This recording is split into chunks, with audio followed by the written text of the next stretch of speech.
Vive les usines à gaz! Comment vivre avec des instruments de gestion simples d'usage mais représentatifs de la complexité des situations de gestion? Je voudrais ici partager avec vous une expérience de professeur qui a l'opportunité de passer d'entreprise en entreprise, grandes ou petites, publiques, privées, industrielles ou servicielles. Cette expérience, en fait, je vais vous la raconter à travers une scène que je pense vous avez tous vécue. Cette scène, c'est celle d'une réunion dans laquelle une personne vient présenter une difficulté qu'elle rencontre, difficulté en particulier concernant une procédure de gestion, un système budgétaire trop lourd, des indicateurs qui ne correspondent pas à ce dont ils ont besoin, etc., etc. Cette personne présente sa difficulté et suggère en général une solution qui complexifie la plupart du temps l'existant. La réponse organisationnelle, et en particulier des participants à cette suggestion, est toujours la même.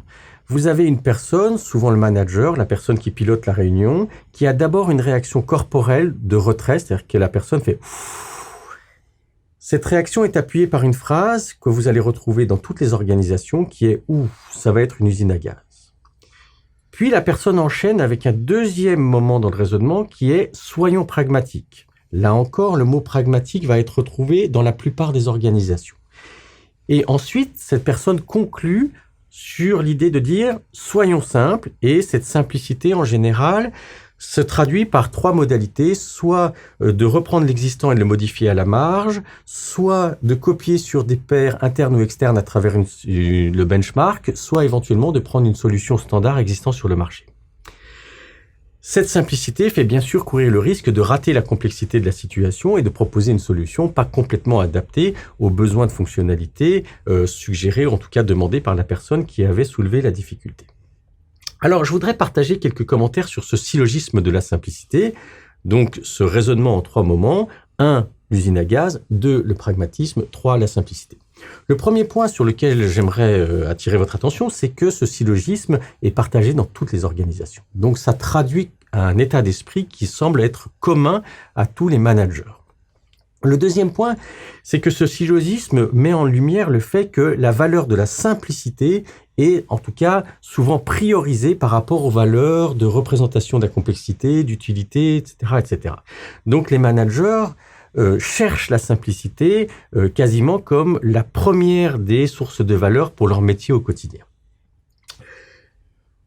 Alors, ceci me fait réagir moi en tant que professeur, puisque vous comprenez bien qu'en tant que professeur, le postulat que je défends, c'est que la complexité de votre travail, de vos situations, en appelle à des instruments qui permettent de traduire cette complexité. Par conséquent, les instruments de gestion devraient par nature être complexes. Presque des usines à gaz. C'est un postulat que je peux comprendre que certaines personnes remettent en question parce que c'est pénible de travailler avec des instruments qui sont complexes. Mais ce postulat a été mis en lumière par en particulier des grands chercheurs et des créateurs de la cybernétique et en particulier William Ashby qui avait émis et créé une loi qu'il avait appelée la loi de la variété requise, qu'on peut aussi traduire par la loi de la complexité requise et qui dit que quand on a à faire face à un système d'un certain niveau de complexité, pour pouvoir le gérer, le contrôler, l'informer, le documenter, il nous faut un système qui ait un niveau de complexité ou de variété au moins égal. Par conséquent, la complexité des systèmes de gestion, elle est normale et elle est logique par rapport justement à la complexité des situations dans lesquelles vous êtes impliqué et que vous avez à gérer.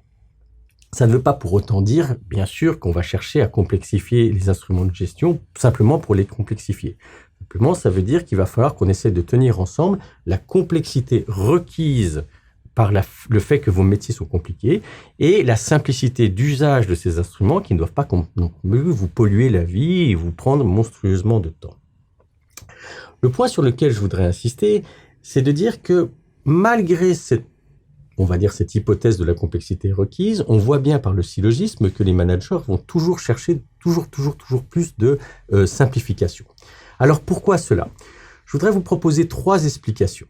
La première des explications, c'est une explication qui est liée à l'histoire des organisations qui ont eu tendance à empiler des indicateurs, empiler des procédures, empiler des systèmes. Et cette stratification, cette espèce d'archéologie des systèmes, amène à ce qu'on ait des systèmes dont on se demande encore à quoi ils servent quelquefois et s'ils n'existent pas uniquement parce qu'ils ont existé il y a une quinzaine ou une vingtaine d'années. Donc effectivement, là, vous avez une complexité historique qui n'est pas représentative de la complexité des situations de gestion.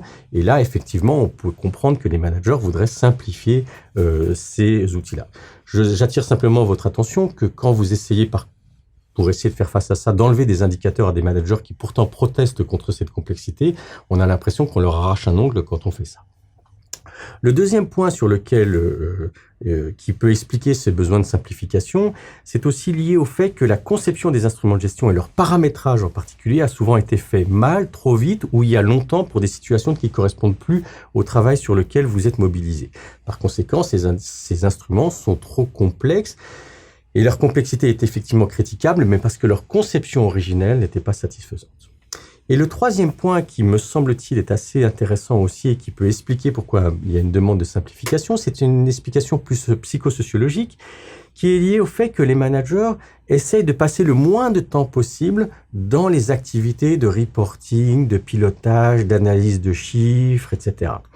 Ce qui, me semble-t-il, en tant que professeur, encore une fois, pose un vrai problème. Parce que si les managers dont la fonction, pas uniquement cela, mais en particulier la fonction est d'analyser des chiffres, de faire remonter pour assurer la coordination, pour assurer les allocations de ressources, etc., si ces managers n'ont pas envie de passer du temps à ça et n'ont pas envie de consacrer leur capacité cognitive à traiter des indicateurs complexes, variés, etc., eh bien, il me semble qu'il y a un vrai souci concernant leur appétence à faire du management. Et donc là, il y a un vrai danger à ce que des managers commencent à simplifier leurs tâches de management en s'appuyant sur des indicateurs de plus en plus simples, de plus en plus caricaturaux, et donc créant un management de plus en plus simpliste. Donc, ce que je suggère à partir de là, concernant ce syllogisme de la simplicité et de ses risques, c'est de réintroduire une dimension ou une discipline qui s'appelle l'ergonomie de gestion.